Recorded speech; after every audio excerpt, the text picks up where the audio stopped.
Welcome to ఓహో talkies. Telangana ఏదైతే అధికారంలో ఉన్న కాంగ్రెస్ ప్రభుత్వానికి రెండు షాకులు అయితే సుప్రీంకోర్టు ఇవ్వడం జరిగింది. మొదటిది 2023 ఎన్నికల్లో బీఆర్ఎస్ పార్టీ టికెట్పై గెలిచిన 10 మంది ఎమ్మెల్యేలు అధికార పార్టీ కాంగ్రెస్లోకి వెళ్ళిపోవడం. మరి ఈ అంశం పైన BRS working president KTR, Kaushik Reddy, Vivekananda Goud first హైకోర్టులో పిటిషన్లు వేయడం, ఆ తర్వాత సుప్రీంకోర్టును ఆశ్రయించడం జరిగింది. దీనిపైన ఇప్పటికే 3 పర్యాయాలు వాద ప్రతివాదనలు జరగడం జరిగింది. సుప్రీంకోర్టు కూడా ఈ అంశం పైన చాలా సీరియస్గా తీసుకొని మరి రాష్ట్ర ప్రభుత్వాన్ని అనేక రకాలుగా ప్రశ్నించింది. స్పీకర్ను, తర్వాత అసెంబ్లీ కార్యదర్శిని, అదేవిధంగా రాష్ట్ర ఎన్నికల కమిషన్కు కూడా ముట్టికాయలు వేయడం జరిగింది. త్వరగా దీన్ని తేల్చాలని చెప్పేసి ఎంతకాలం దీన్ని నాన్స్తారని చెప్పేసి కూడా మరి సుప్రీంకోర్టు వ్యాఖ్యలు చేయడం. అదేవిధంగా ఇటీవల జరిగిన బడ్జెట్ సమావేశాల్లో అసెంబ్లీలో సీఎం రేవంత్ రెడ్డి రాష్ట్రంలో ఉప ఎన్నికలు రావని చెప్పేసి ఆయన బాహాటంగా నొక్కి చెప్పడం. మరి ఈ అంశం పైన కూడా ప్రస్తుతం మరి సుప్రీంకోర్టు సీరియస్ అయింది.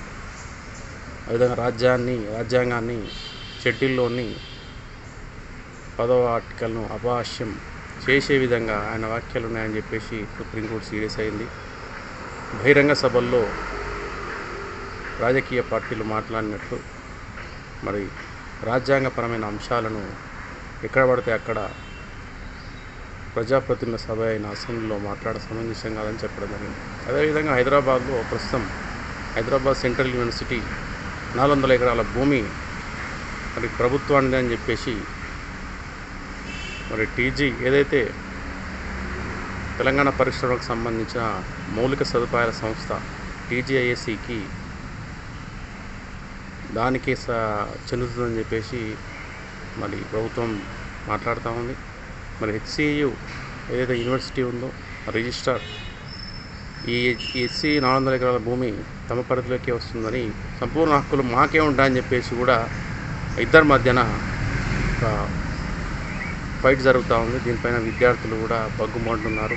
మరి సోషల్ మీడియాలో మరి తెలంగాణలోని ప్రధాన ప్రతిపక్షాలు మరి తెలంగాణలోని మేధావులు సైతం స్పందిస్తున్నారు.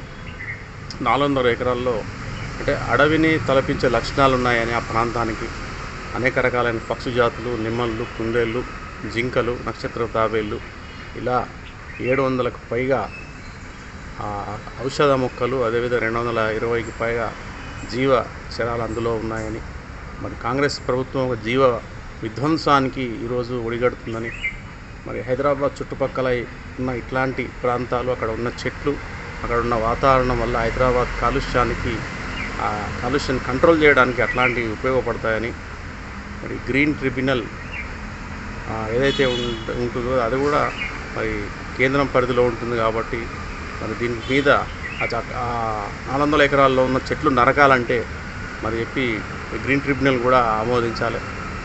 కాబట్టి దీనిపైన కూడా మరి సుప్రీంకోర్టులో వాదనలు జరిగే అవకాశం ఉంది. ఇప్పటికే మరి 7వ తారీఖు వాదనలు జరగనున్నాయి. మరి ఇప్పటికైతే ఎట్లాంటి పనులు ప్రభుత్వం చేపట్టకూడదని చెప్పేసి, ఆ పనులు ఆపాలని చెప్పేసి కూడా సుప్రీంకోర్టు సీరియస్గా ప్రభుత్వానికి ఆదేశించడం జరిగింది.